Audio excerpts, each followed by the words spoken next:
Welcome to Conversations Live. For more than a decade, we've brought you the best in books, entertainment, and current events. When the movers and shakers of the world have something to say to you, they say it to us first. Now, here's your host, Cyrus Webb.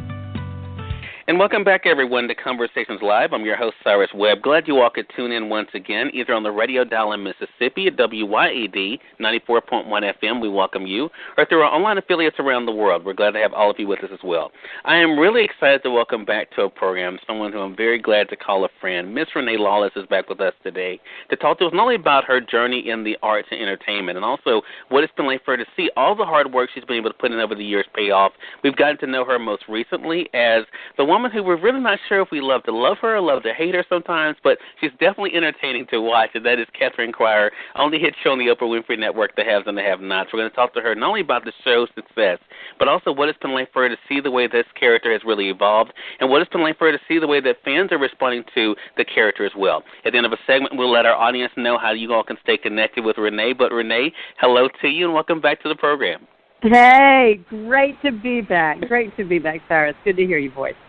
Well, same here, and, we'll just jump right in here. I mean, there's so much that you've given us, and I actually went back and listened to our very first interview, which was back in 2013, and one of the things that you said about Catherine, and you probably will remember this, is that you talked about she was almost like an onion, and the layers of her that we were getting able to see. Of course, the more the more difficult sides of her, but also the more personal and intimate side that especially Hannah got to see. What has that been like for you now, Catherine, to be able to share with all of us, Renee, to be able to let us see not only the many layers of Catherine Cryer, but also how we can relate to her in so many ways? Well, it's ironic. We did a behind-the-scenes interview, which you've probably seen the trailer online, and they asked me a question about Catherine. I don't remember what the wording of the question was, and I said, a little bit about layers, but I think the audience has now been able to see the humanity of Catherine. And I think in the beginning, especially when we spoke our last interview, while the audience was seeing Catherine's vulnerability because she was going through cancer and her relationship with Hannah, people were still unsure. Do we like her? Is she mean? Is she whatever? I mean, they were getting that people were actually relating to her more. They were actually thinking, no, this woman's just da-da-da-da-da-da. Whereas now, I mean, we're this far in, I love it because I can finally say, I'm powerful. Catherine is powerful, but I don't think she's mean. She's hard-nosed, but now the fans know, don't push her. You push her too far, she'll just, take you off the planet. You know what I mean? It's just, and I think they now sympathize with Catherine a lot more, not just because, whereas, the sympathy that came around in the beginning was because of her illness and stuff like that. Whereas now they see the jerk that she's married to. They see all the drama that's coming into her life, and she does have I don't want to use the word evil. I think that goes to another castmate, but she does have a mean streak in her. But I think now I don't really have to, as far as to the fans, I'm not talking about someone who doesn't know the show, but I don't really have to explain Catherine to the fans anymore. They get it. Everything that Catherine has done, people now see and think they completely understand why she has done what she's done. I didn't have to explain to anybody why Catherine chose to shoot the district attorney. You know what I mean? It was one of those. And as an actress, it's been a exciting and exhilarating roller coaster to play her ups and her downs and her troubles, and then playing her when she's at her highest high and then at her lowest low. Like I said, as an actor, gives me so much more color to draw on. I am going to tell you something very briefly. Sure. There's going to be something that you will see in, I'm going to be very vague, so you're going to have to forgive me. Okay. but something was going to be seen in 2018. And I'm not even going to say who the scene is with or anything. But there was a moment that I am speaking to someone. And as you know, Mr. Perry gives us a little bit of license to improvise if warranted. Right. And there was a conversation going on, and I felt the need to articulate. Someone was saying, well, you haven't done this or something like that. And I felt the need to bring up actually all the things I had done. And it didn't take a lot of work to improvise it because I had 5 years of stuff that the audience had seen. So they're all going, yeah, and yeah, and yeah. Right. So when that comes up, and nobody's going to remember this, I'm being so vague, that when this happens, it was so lovely to completely live in her shoes. You know, I live in her shoes when I as an actor, but I mean to really just be able to have all that pop into my head as if it was my own life, and that's been a joy. You know, and it's a joy, Renee, that we're all able to share. Renee, I want to actually play something that you said 4 years ago on this program, and you know, one of the beautiful things about the world we live in today is that, you know, nothing is forgotten, and that's great because now even next year we'll be able to play this back and say, ooh, she told us that this was going to happen. So I want you to listen to and this, you have and no then idea who I'm talking to and what it exactly. So yeah, so we're going to be able to come back to that. But I want to play this and talking about what you feel is about Catherine and about the audience, and then we're going to talk about it, okay? To give us just one moment here. The thing that I think is so fascinating is that regardless of the economic situation of the characters, we can all relate to the emotions they're all feeling.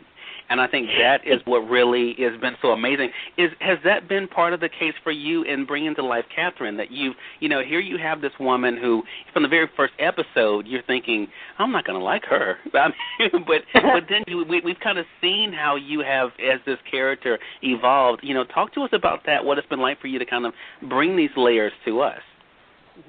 Well, you know, for someone like, you know, myself, I knew all these layers way before you all did. However, I kept thinking, you know, it's kind of like, you know, when any new television drama, I'll backtrack briefly, starts, everybody's brought in the middle. And it's up to the characters to give you the backstory, the middle story, and all this. So I knew when they first saw me, they weren't going to get who I was at first. And the one thing that I really love about Catherine, and I would tell this to people up front in interviews long before we aired, was that she's a very multi-layer person. It's like peeling back layers of an onion.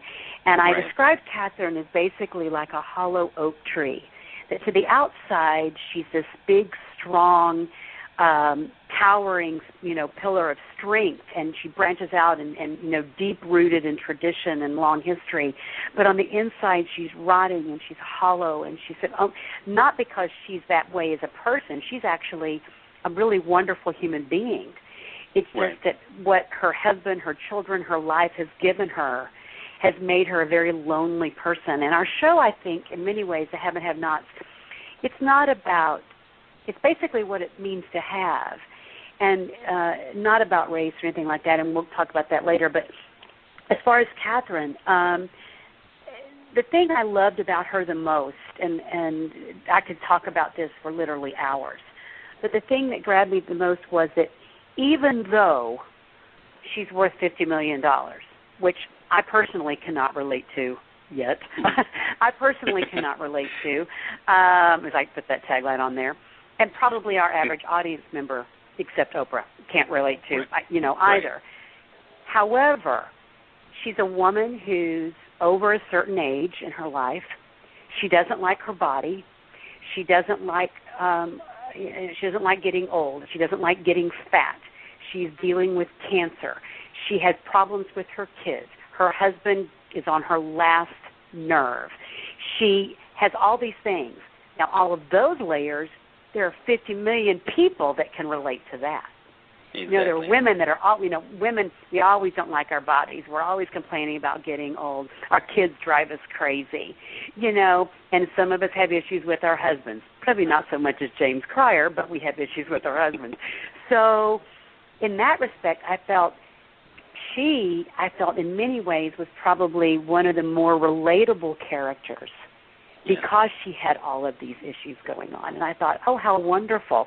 No one's going to look at her as this rich bitch after a while. They're going to look at her as, I can spell that on radio and not get in trouble, right?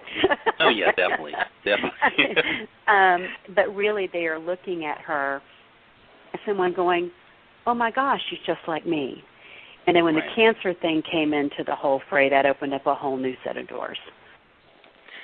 The reason I wanted to play that, Renee, is because I want to talk about the gift. I mean, there are so many individuals out there who have an opportunity to do something that they love.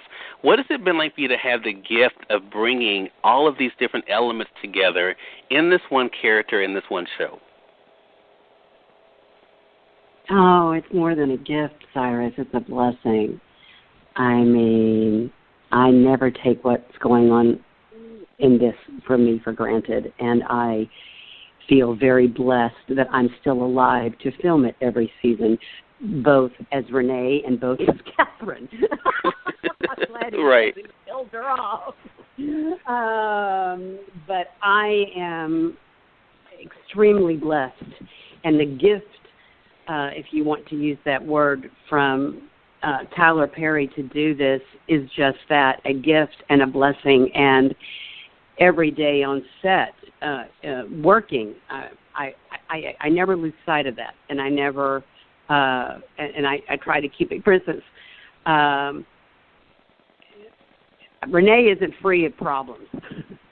Yeah. But my problems in the big picture aren't anything to complain about.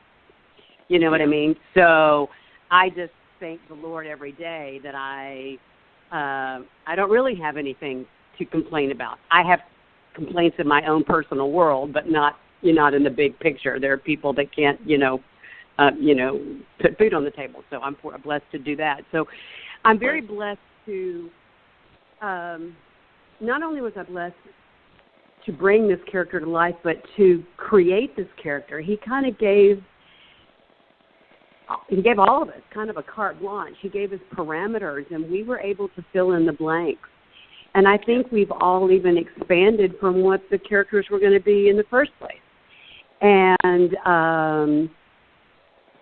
I think the success of our show is a testament to that gift for all of us, not just myself. And I often wonder, what did I do to deserve this? And the answer is I didn't do anything.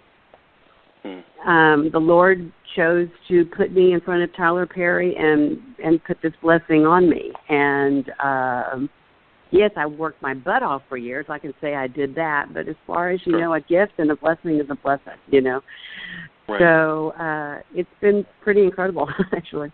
Right. And I'm so glad you said that. I want to come back to that, Renee. I want to say for those who are just tuning in, you're listening to Conversations Live. We're excited to welcome back Renee Lawless to our program today. She's an actress who's been seen, of course, on the hit show on the Oprah Winfrey Network, The Haves and the Have-Nots. But as you just mentioned, and this is an important point that I think we can't, really brush over, Renee, and that is that you have been able to put in the work even before 2013 when we were introduced to this character, even before that. And I think that work that you put in, and you even talked about that in that first interview, is that this is not something you can just come in and say, I'm going to be an actress, I'm going to be known by the world, and that's what's going to happen. I mean, there are dues to be paid. You are now an example, though, for so many people, and that's what I thought was so interesting about the correlation between yourself and Catherine, which is why I wanted to play that clip, because, just as Catherine has been able to see, what is possible for her, what she can overcome, and, losing a child, going through what she's gone through with her husband, and then now, of course, been in danger of losing, another child and all of that, how you've been able to, overcome challenges over the years and to be able to do these amazing things. What do you think has kept you going? What has kept you moving forward when so many people who started when you started, Renee, have given up? Two things. And I say this, wow, it's a loaded question, Cyrus. Exactly. Well, but I'm going to word this. Okay, the first thing that always keeps me going is my faith. That keeps me going in life. So my faith in the Lord Jesus Christ keeps me going in life. Okay, that's a given. That's how I get up every morning. What keeps me going in my career?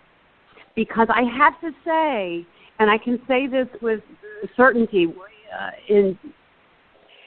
I graduated from a class of 635 people in my high school graduation. I would probably say, as far as entertainment is concerned, I'm the only one still in it, in a major professional level. There are some people that did it as an avocation and are still doing that, but I'm talking about as a complete 100% way of making a living. With one or two, I'm talking about people who in high school this is what they knew they wanted to do. I'm not talking about what they changed into later. Right. And I'm also one of the few people that's actually doing what they said they were going to do, period. And the reason that is as every year kept going on and I was still knocking on the doors and pounding on the pavement and doing this business, there would just be enough bird seed thrown that kept me going. And you're always thinking, but tomorrow is, the words of Scarlett O'Hara, tomorrow was always another day. Now, there was a very brief moment in history. It was just in history, in my life. It was literally the month before I got wicked that I had to contemplate walking away for a brief time just to pay the bills.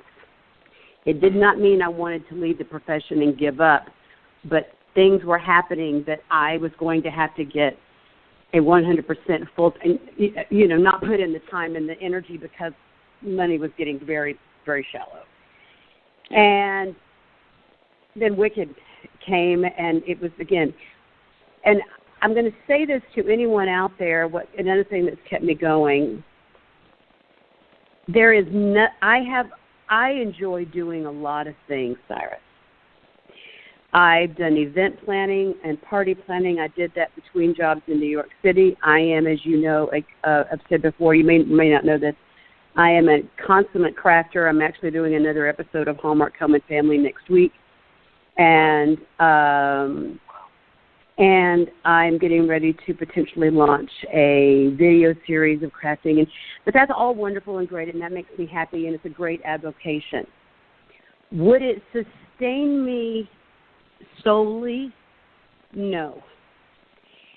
Anyone going into the performing arts, albeit acting, dancing, singing, whether you want to be a rock star, a Broadway star, whatever that is, first of all, you can't go into it for the money. It will not sustain you, and I didn't go into this business for the money. It will not bring you joy. It will not bring you happiness, and it will not sustain your drive. You have to want this and love this, and you cannot think of doing anything else. Tomorrow is another day has always been my mantra, along with never let anyone steal your joy.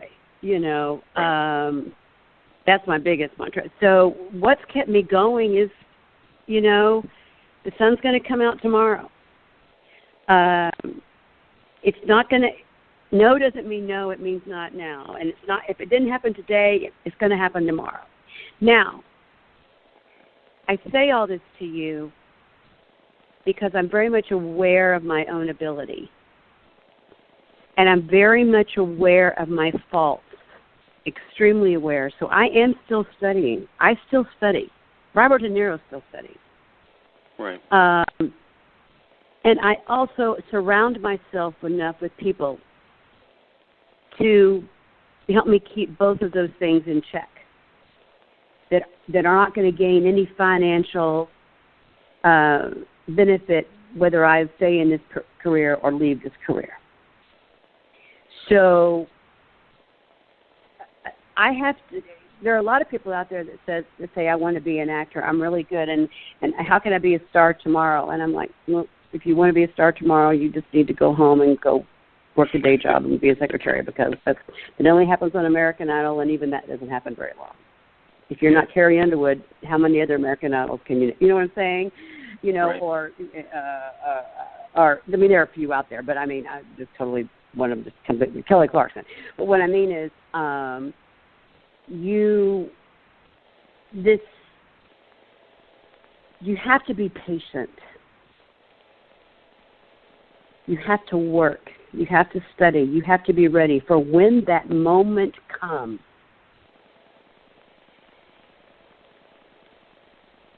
You are ready for it. And I think that is what people really take away from you. Yeah. No. I'm sorry. Go ahead. Go ahead. No, go ahead. No, I was just going to say, I think that's what people pick up on you, especially when you're sharing things on social media about that. We can see the gratitude. We can see the appreciation for it.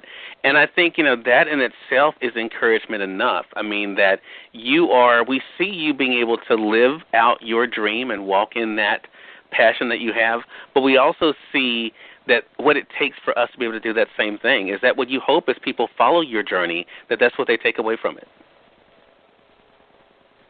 I would hope so. I would hope that people don't think I take it for granted. And, I mean, I do stop to take pictures with people and sign autographs. And I will talk to anybody anywhere. Sometimes I wish people would realize their personal space instead of picking me up and swinging me around without asking first. But sometimes, but I was like, hello, hi, who are you? I don't know you. Why are you picking me up? But it does happen. Don't laugh. There's only been probably 2 times, and that's because I was on a mission and I was in the middle of a business situation that I had to tell someone to take a pause. And there may come a time when I am important that I won't have that opportunity to shake hands, take a picture, take a selfie, or do whatever with anybody. But let me tell you something. As a young actor growing up and a singer and living in New York and going to shows and standing at a stage door and wanting that whoever, whatever, to come out the door. Now, I'm not saying, and that person coming out the door does not owe you anything. They've just given you a very hard-working performance. They don't have to come out that stage door and talk to you. They do not. So please do not misunderstand. There's a big thing going on in New York right now with that. So I just want to clarify that. However, those people, whether they came out of a stage door or I passed them on the street,